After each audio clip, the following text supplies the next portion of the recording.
La charpente théorique de ma thèse était largement empruntée à un autre anthropologue que j'avais rencontré pour la première fois à Louvain-la-Neuve lors d'une conférence qu'il avait donnée. C'est Maurice Godelier. Maurice Godelier allait littéralement me fasciner par son approche marxiste de l'anthropologie. J'avais lu, après avoir entendu son discours, qui me paraissait à la fois très solide sur le plan théorique et en même temps beaucoup plus ouvert que ce qu'on pourrait croire. C'était un discours qui évoquait notamment les modes de production des Mayas, les modes de production de différents autres groupes humains plus connus des anthropologues.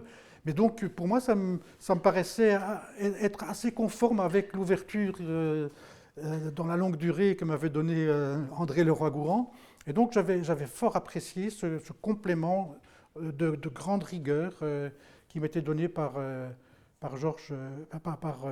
Maurice Godelier.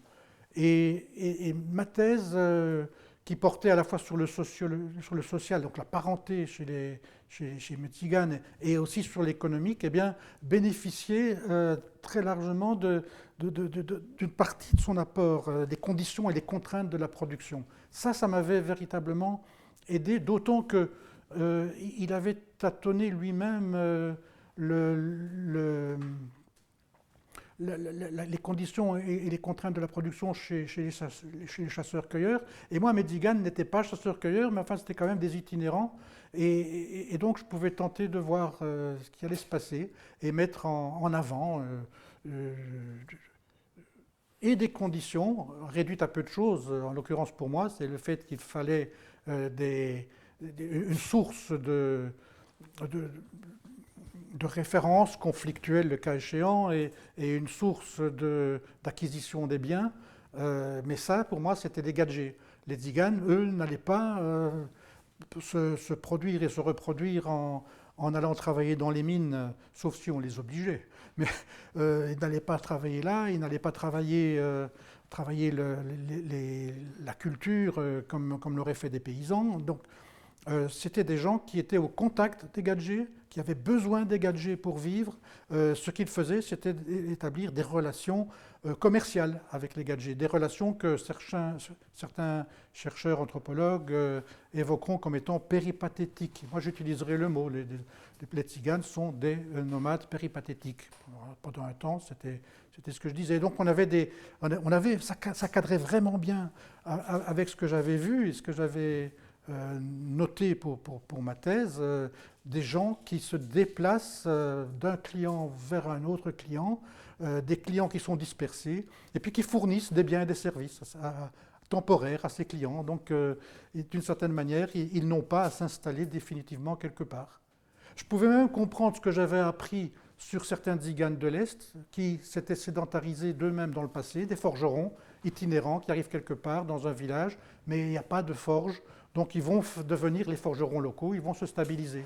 Plus tard, j'apprendrai la même chose en Espagne. Donc oui, il y avait des formes de stabilité, mais sinon le tzigane n'est pas quelqu'un qui vient s'établir quelque part, c'est quelqu'un qui passe.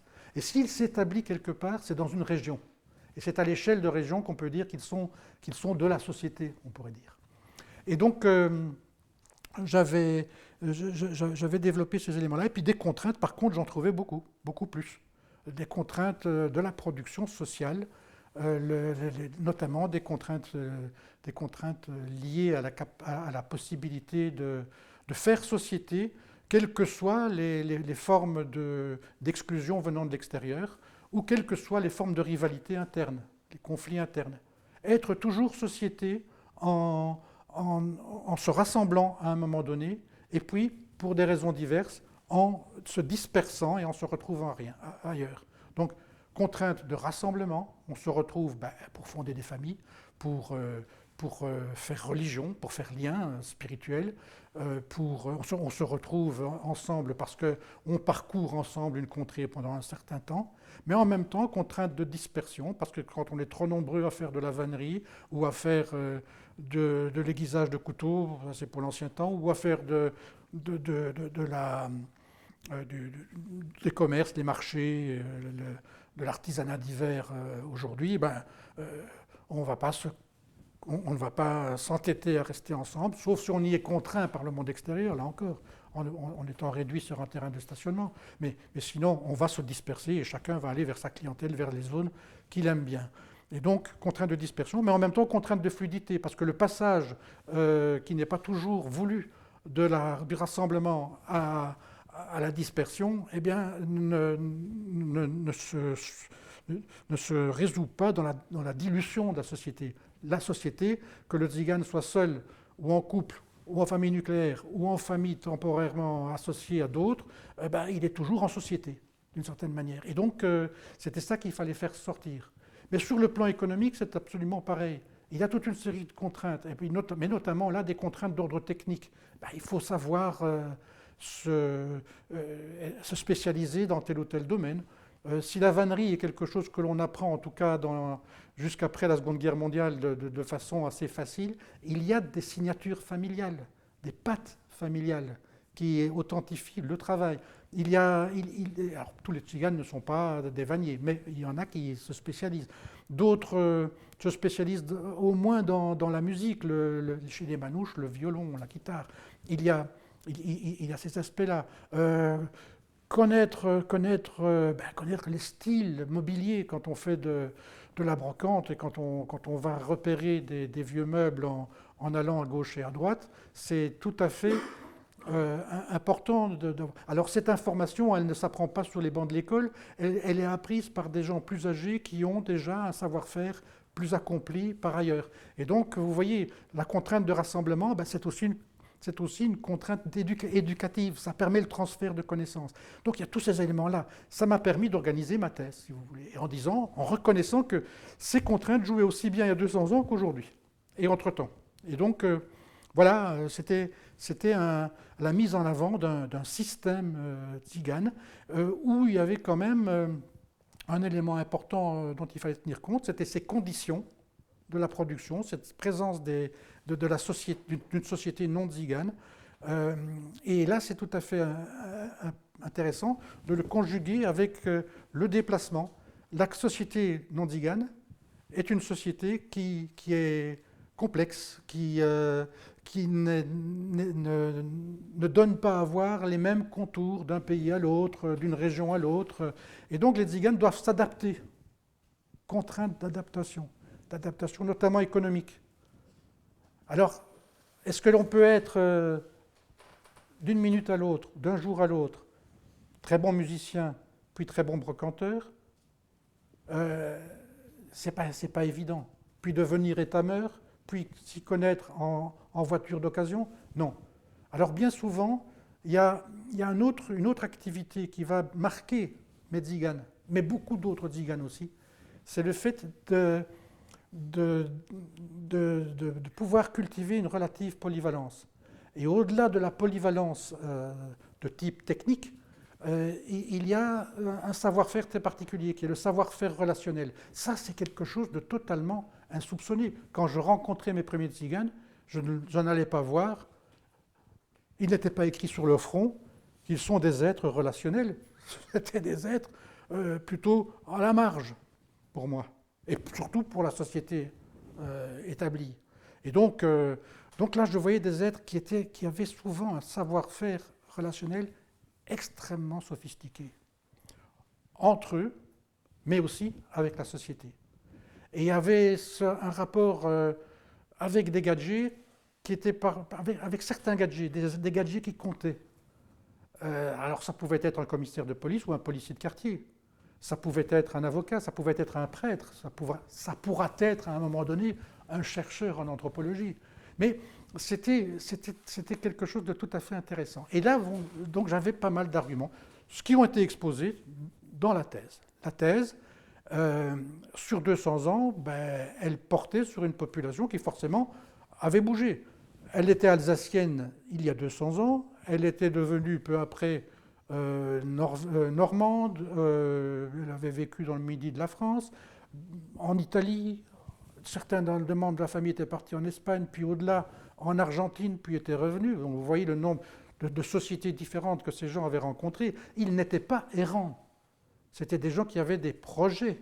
Ils voyageaient ensemble, ils avaient des savoir-faire. Pour l'Espagne, par exemple, c'était des gens qui étaient qui allaient devenir, dès la fin du siècle, du 19e siècle, ils allaient devenir des cinématographes ambulants. D'autres, dans le Dauphiné, c'est-à-dire la région de Grenoble, en gros, allaient au contact d'autres familles qui venaient d'Italie, allaient s'engager dans un cirque qui allait combiner du théâtre, et donc ils avaient un savoir-faire culturel tout à fait extraordinaire qui allait les intégrer très différemment de ceux que j'allais connaître en Belgique et qui étaient des petits chineurs, comme on dit souvent, aller à la rencontre des gadgets pour cerner ce qu'il y a lieu de faire. Donc, vous voyez cette diversité, je l'avais vraiment déjà bien rencontrée, j'en parlais, et j'en parlais notamment lors de la défense. Alors, j'en parlais dans un contexte de mobilité et de mobilité internationale, mais de mobilité qui était entrecoupée de périodes plus ou moins longues de stabilité. Stabilité au début en Alsace, il y a 200 ans, stabilité quand je les vois à Bruxelles, et de façon temporaire, ici et là, au cours de leur histoire. Et puis, après Bruxelles, des reprises de déplacements, des réinstallations dans d'autres endroits de Wallonie, des déplacements jusqu'en Yougoslavie, etc. Enfin bref,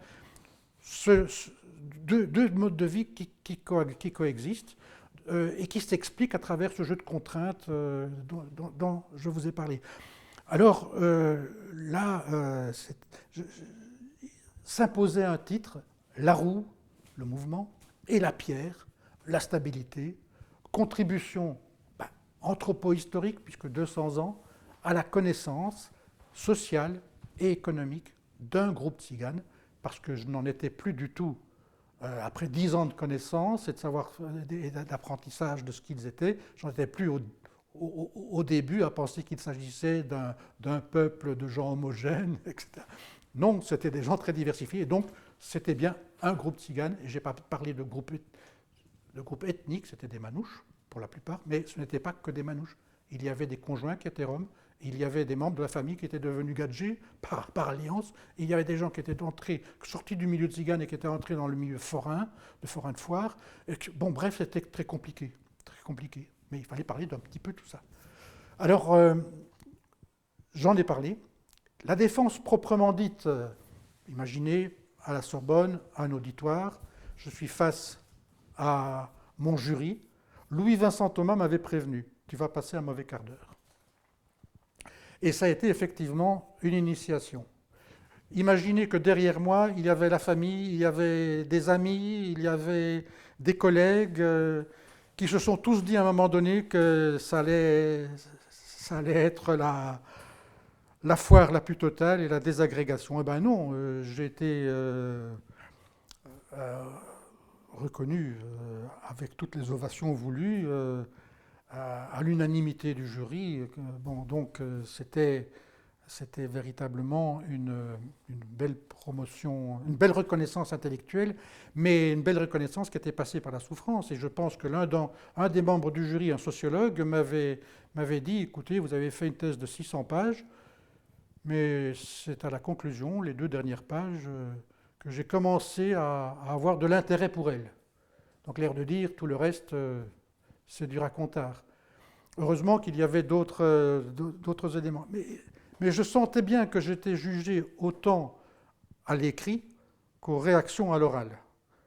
Et donc finalement, bon, ça s'est très bien déroulé. C'est un moment important. C'est un moment vraiment important. qui, d'une certaine manière, pour moi, coïncidait à 2 années aussi, à 2 années de direction de la revue Études Tziganes et à une reprise progressive de contact, d'immersion dans le monde universitaire belge, et progressive. Alors, j'en ai profité d'une certaine manière pour prendre distance, non pas avec mes amis, à ceux qui allaient rester mes amis parmi ces tziganes, mais par rapport à la thématique des tziganes en Europe occidentale. D'autant que la fin des années 80 et le début des années 90 est crucial dans l'histoire des tziganes, autant que dans l'histoire des peuples européens et dans l'histoire politique de l'Europe. C'est la désagrégation des régimes communistes, ça c'est très important, on va y revenir, et puis c'est aussi l'expansion progressive des communautés européennes, qui allaient devenir Union européenne, et aujourd'hui nous sommes à 28, bientôt 27. Donc on a ces éléments cruciaux, et j'allais recevoir une demande de recherche à la fin des années 80 sur ce qu'allait être pour la France, et notamment pour le ministère des Affaires sociales, ce qu'allait être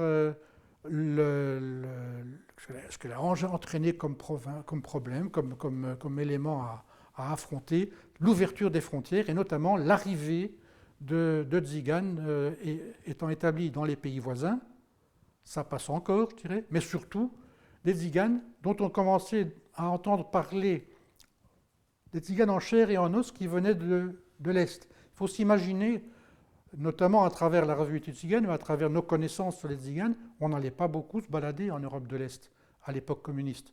Aussi, on ne rencontrait pas véritablement le monde des tziganes.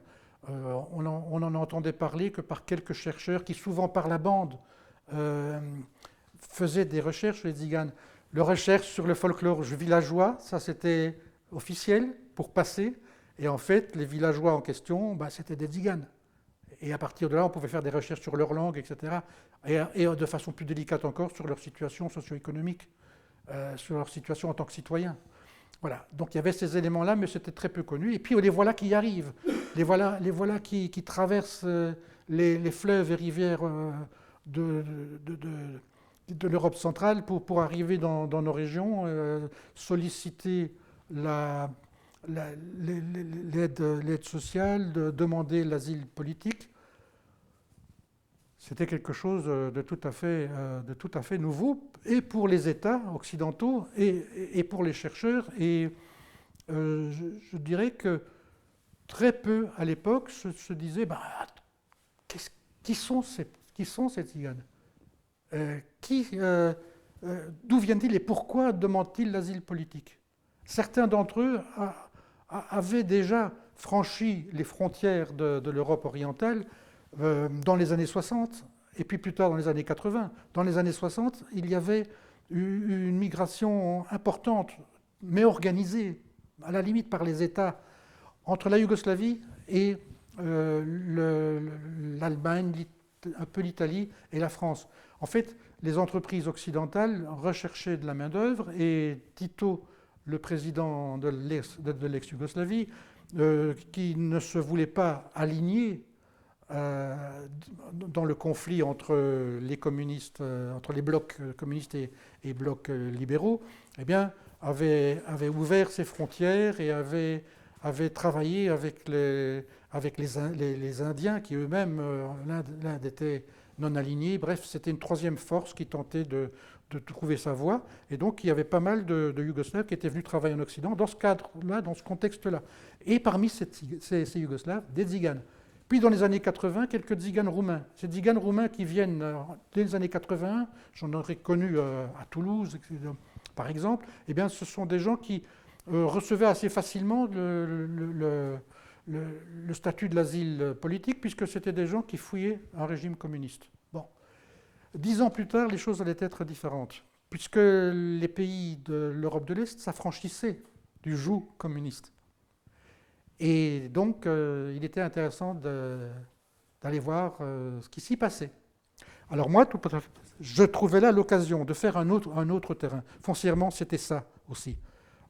Moi, je ne trouvais plus beaucoup de plaisir intellectuel à toujours ressasser les mêmes choses à propos de l'Europe occidentale, et à propos notamment de la France, la Belgique, etc.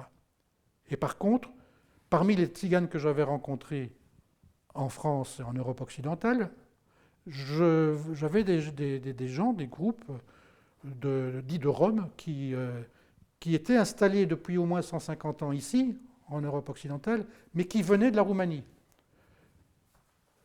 Il y avait subitement, à la fin des années 80, début 90, il y avait d'autres groupes de Roms, surtout de Roumanie, qui arrivaient chez nous. Et puis je pouvais me dire, faire un immense raccourci historique et me dire, oui, mais les ancêtres des Manouches, ils sont probablement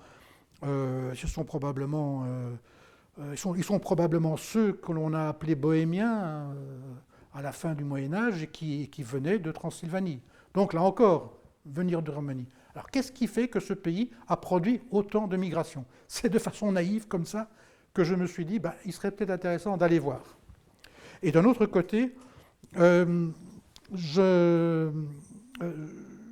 me disais que, après tout, c'était un peu sans risque d'affronter un nouveau terrain en Roumanie, puisque la Roumanie était un pays latin. Là, c'était une des plus grandes sottises que j'ai fait, parce qu'effectivement, en Roumanie, on parle le roumain. En Roumanie, la majorité de la population peut être considérée comme latine du point de vue de la langue, mais très vite, je me rendrai compte que c'est pas vécu comme ça par tout le monde, et notamment en Transylvanie. J'étais dans un réfectoire à l'université de Cluj, petite anecdote, en 1993, et il y avait un président du Sénat français qui était en visite officielle en Roumanie et qui disait « Ah, la Roumanie, pays latin, où on parle le français ». Et personne ne comprenait autour de moi le français.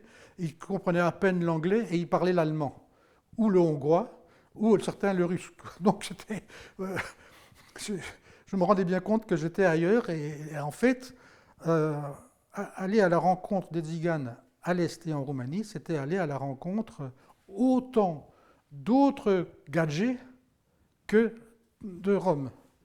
Et c'était donc s'engager dans deux études, d'une certaine manière. C'est un peu comme ça que je le voyais. En fait, il fallait que je trouve des médiateurs locaux entre les sociétés locales et les Tziganes. Et là, pour moi, ça allait être utile, notamment dans les régions de langue hongroise en Roumanie, parce que à l'époque, la région d'Udvarei pour les Hongrois et Odorhei-Secuiesc pour les Roumains, c'était particulièrement hongrois, très isolé par rapport au reste de la Roumanie d'un point de vue culturel. Bref, il me fallait des médiateurs, et puis il fallait que je rencontre des situations locales, des situations que j'étais amené à rencontrer, avec l'idée que je voulais d'abord avoir une vision globale de la situation des Tziganes en Roumanie, et puis choisir un terrain plus spécifique après un an ou deux de contact avec les gens. Alors, pendant une dizaine d'années, mon travail en Roumanie, ça a été d'y aller 2-3 fois à raison de 15 jours au plus bas, 3 mois à d'autres saisons, mais d'y aller de façon récurrente, au point que mes enfants me soupçonnaient d'avoir une autre famille là-bas. Et donc j'y allais de façon récurrente. Mais c'est un travail qui a changé de vision à un moment donné. J'avais l'intention de travailler, comme je vous l'ai dit, sur un groupe précis, à choisir après un certain temps, mais le travail académique en Europe occidentale, le travail de chercheur en Europe occidentale, me rattrapait une fois de plus. Et j'allais être sollicité par l'OCDE, l'Organisation pour la coopération et le développement en Europe, pour faire une recherche sur les migrations de groupes tziganes de l'Est européen vers l'Europe occidentale, quelques pays de l'OCDE. Et donc, je trouvais, j'avais donc la possibilité de parler des migrations issues de la Roumanie, mais en même temps, je ne pouvais plus m'orienter vers le local, il fallait qu'au contraire j'aille voir dans les pays voisins. Est-ce qu'en Hongrie on partait pour les mêmes raisons? Est-ce qu'en Bulgarie on partait pour les mêmes raisons? Comment ça se situait au niveau de l'accueil en Autriche? Comment ça se situait en Allemagne, en France? Et donc c'est une toute autre recherche que j'ai menée. Alors c'était une recherche que je voulais toujours anthropologique au sens où je privilégiais la rencontre avec des gens, le suivi de gens. C'était donc le contact concret avec des personnes qui avaient des itinéraires de vie différents, mais c'était aussi une recherche beaucoup plus macro-sociale. Alors j'allais faire de la macro-anthropologie. Et ceci dit, ça m'a été très bénéfique, cette recherche.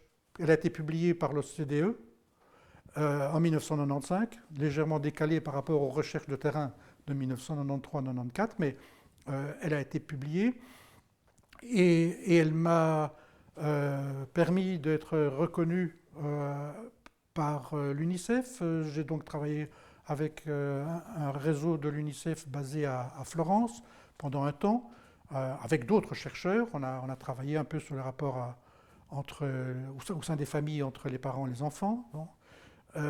Et puis alors, surtout, l'UNESCO, la direction des identités culturelles de l'UNESCO me contacte un beau jour, au début, un peu après 1995, si j'ai bonne mémoire, et pour faire une recherche sur l'évolution culturelle des Roms en Europe de l'Est.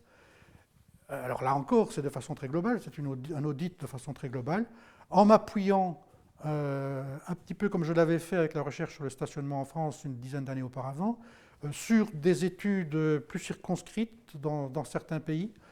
Et donc j'avais une équipe de recherche avec des Bulgares, des Roumains et encore des Hongrois. Et j'allais apprendre à travailler aussi pour aboutir à un travail à caractère informatif. Qui sont ces tziganes? Qui sont ces gens qui dont on connaît très peu de choses? Et donc l'idée était de faire une mallette pédagogique. Ça allait devenir un ouvrage, ça allait devenir un DVD qui allait paraître dans la collection Mémoire des peuples de l'UNESCO en 1998. Et donc là, ça m'a amené à avoir des compétences, disons, internationales à propos des populations tziganes. Et c'était très utile aussi pour la revue Études tziganes.